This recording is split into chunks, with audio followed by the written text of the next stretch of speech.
Et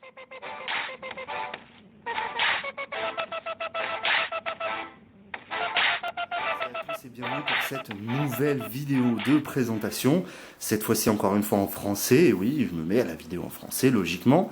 Alors aujourd'hui, je vais vous présenter le Nokia XL. Alors pourquoi? Tout simplement parce que c'est un téléphone qui doit être connu. Je pense que c'est un téléphone qui est une vraie bonne alternative à tout ce qui existe aujourd'hui sur les téléphones entrée de gamme, dirons-nous.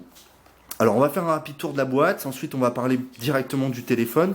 Bon, la boîte, pas grand chose à dire, c'est une boîte assez simple, on voit des visuels, voilà. Alors qu'est-ce qu'il faut noter? C'est que c'est un téléphone Nokia, la gamme X, tourne encore sous Android. Alors il faut savoir que Nokia a plus ou moins abandonné la gamme des Nokia X, mais ils sont encore disponibles à la vente. Alors c'est un Android mais qui est très surcouché et surtout on va le voir qui ne dispose pas de base du Play Store. Oui, très particulier, c'est-à-dire qu'il n'est pas certifié Google.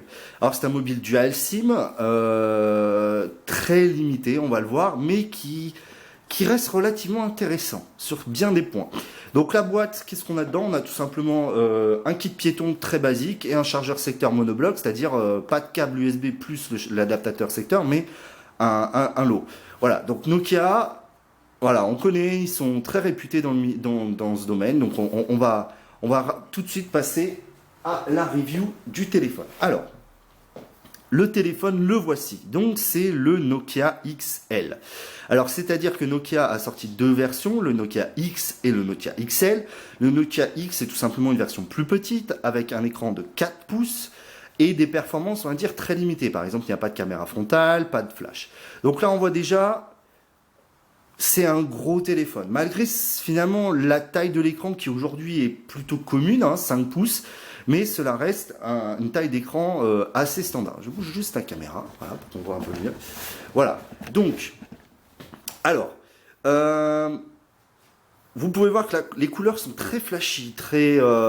voilà, ça fait très Lego, pas dans le sens de la qualité, mais vraiment au sens du toucher. Ça fait vraiment très qualitatif. Alors, qu'est-ce qu'on a en face avant? On a un bel écran, donc de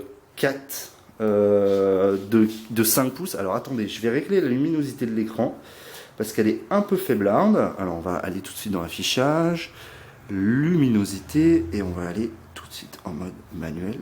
Voilà, donc, voilà, on est sur un écran donc, de 5 pouces, donc comme vous pouvez voir, assez lumineux quand même. C'est du White VGA, c'est-à-dire c'est pas de la très très bonne qualité. On voit les pixels si on se rapproche, mais néanmoins, la qualité est là. Alors, l'aspect mat est dû à la protection d'écran que j'ai mise dessus. Donc on a la caméra frontale, le light sensor et proximity sensor, le haut-parleur frontal. Ici on a le simple bouton back qui fait aussi bouton menu. Sur le dos, le haut-parleur. Très intéressant parce que quand on pose le téléphone sur la table, eh bien le haut-parleur garde une puissance assez élevée. La qualité reste faible, mais c'est intéressant. Une caméra arrière de 5 mégapixels, un flash LED, caméra somme toute de qualité tout à fait correcte, surtout avec un trépied. En haut, on a la prise jack. Sur le côté, on a le bouton power on-off et le bouton de volume. Et en dessous, on a la prise. En dessous, on a donc la prise USB. Donc déjà, ouais, c'est du solide, c'est de la bonne brique, comme Nokia savait le faire. Voilà, donc c'est un téléphone qui est très volumineux. Vous pouvez le voir, j'ai des grosses mains. Et pourtant, il est très très volumineux. Le poids aussi, c'est un beau bébé, 190 grammes, rien que ça. Donc oui, c'est pas réservé à tout le monde.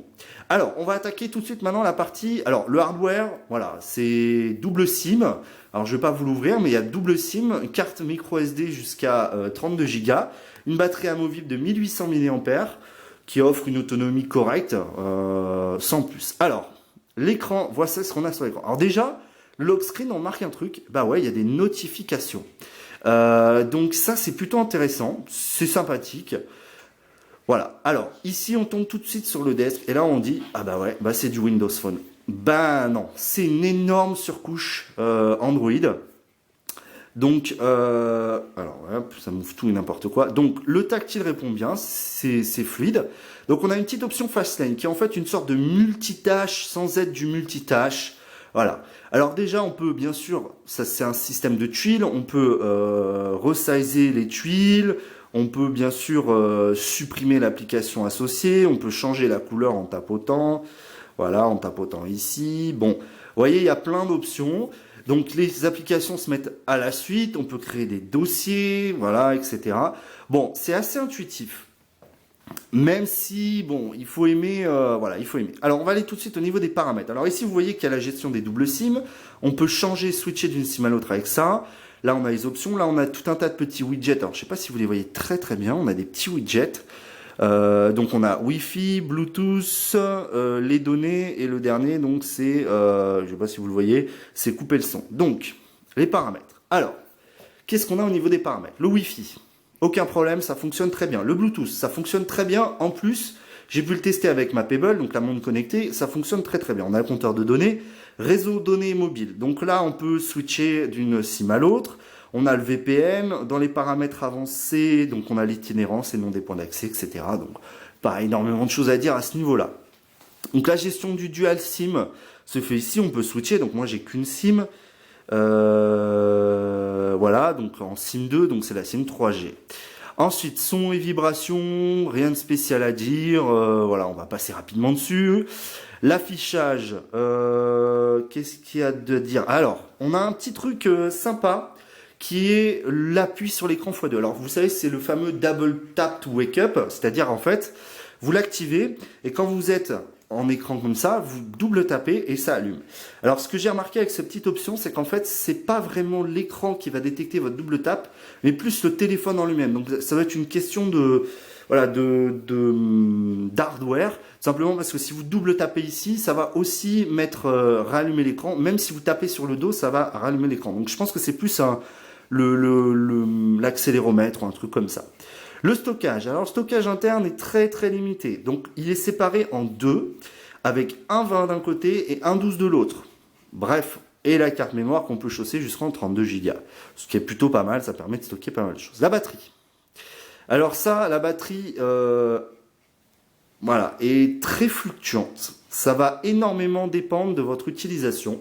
Comptez une journée d'utilisation intensive. Voilà, moi je pars sur ça, une journée d'utilisation intensive.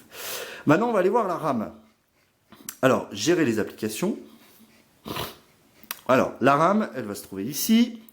Et donc, si on regarde, j'ai 386 d'utilisé, 280 de libre, ce qui fait 660 de RAM, contre 700 et quelques de données. Bon, c'est faible, quand on sait que maintenant, aujourd'hui, le standard, c'est plutôt 1 giga, même pour des téléphones entrée de gamme. Chez Wiko, il y a très peu de téléphones qui ont moins d'1 giga.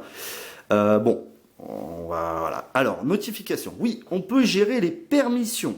Alors non, là, c'est juste pour dire où on les affiche. Donc là, afficher bannière sur l'écran verrouillé, afficher aperçu sur l'écran verrouillé.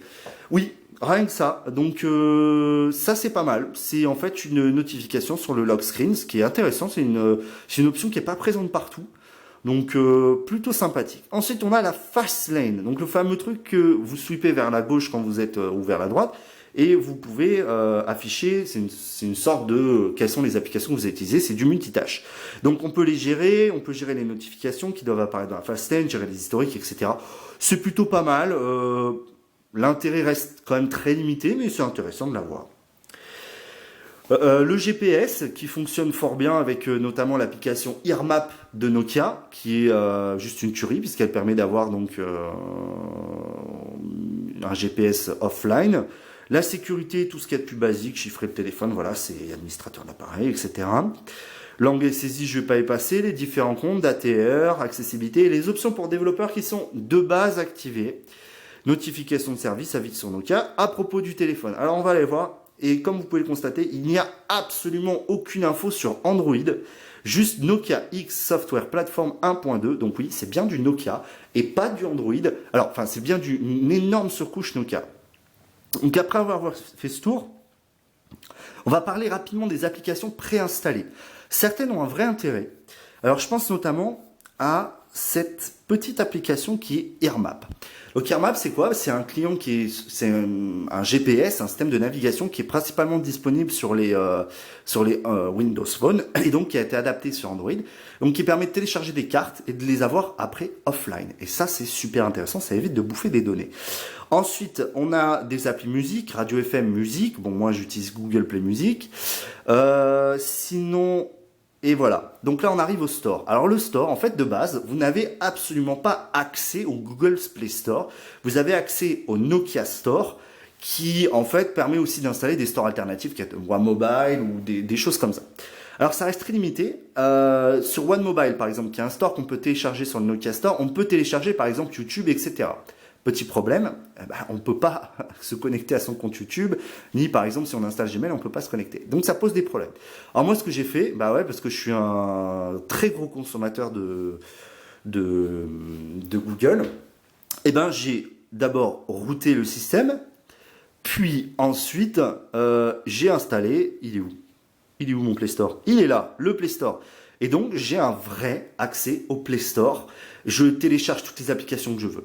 Alors en plus, le petit truc, c'est que de base, sans le Play Store, certaines applications qui fonctionnent normalement sur Android, ne peuvent pas fonctionner. Ouais, alors ça, je l'ai vu notamment avec un jeu que j'ai téléchargé, qui est le jeu Exactly. Et alors encore une fois, il faut que je le retrouve, voilà. Qui, là, fonctionne très bien, vous allez voir, mais qui ne voulait pas se lancer dans la version standard. Voilà. Là, il se lance sans problème, etc. J'ai aucun problème. Donc voilà. Alors le système de routage et d'installation de Play Store reste relativement basique. Il suffit d'aller sur le forum XDA, le forum des développeurs. Vous allez trouver ce qu'on appelle une tool, un tool manager. Donc en fait, qui est un système qui va vous permettre de télécharger qui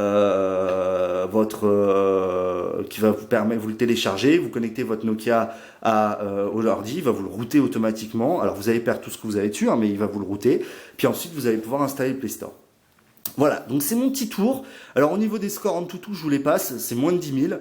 Mais ce qui en ressort quand même de ce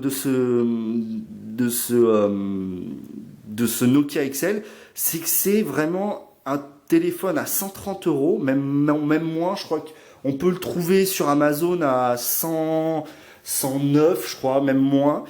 C'est un très bon téléphone, très qualitatif, il fait vraiment très solide. Cherchez pas de la performance, il fait le boulot quotidien, moi je m'en sers quotidiennement, j'ai aucun problème avec.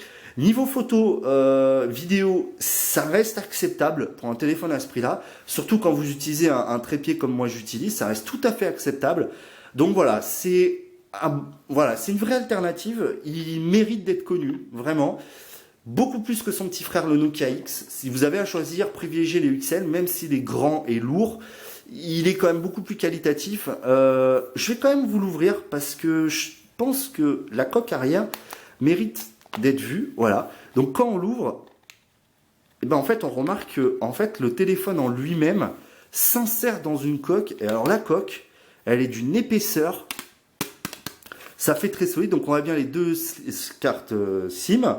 SIM 1 qui est 2G, 3G, SIM 2 qui est juste 2G. Voilà. Donc vous voyez, Nokia, ils font pas les choses à moitié. C'est du beau.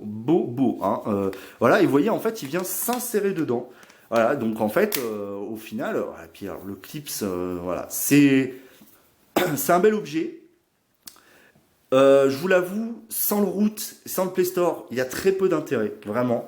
Donc, si j'ai le courage, je vous ferai un petit tutoriel comment router et installer le Play Store. Ça prend un peu de temps, mais ça reste très simple si on suit des étapes. Alors, il faut faire un mix de tout ce qui existe sur Internet, parce que surtout avec la dernière mise à jour de Nokia X plateforme, ça fonctionne moins bien. Voilà, donc c'était ma petite longue review quand même. Donc, téléphone entrée de gamme, performance basique, mais fonctionnel. Voilà, mail, nav, Facebook, tous les social networks, ça fonctionne. Voilà, je pense qu'il n'y a pas grand chose à dire. Si vous aimez mes vidéos, n'oubliez pas de liker, de souscrire, etc. Ça me fera plaisir. Commentez aussi si vous avez des petites choses à dire, si vous avez des questions. Voilà, et n'oubliez pas d'aller visiter le site qui est en anglais, mais qui a un petit onglet traduction à un endroit. Normalement, c'est plutôt bien traduit. Voilà, vitostech.blogspot.com. Et puis rendez-vous pour la prochaine vidéo, soit en français, soit en anglais, soit les deux peut-être. Salut les amis. Ciao, ciao.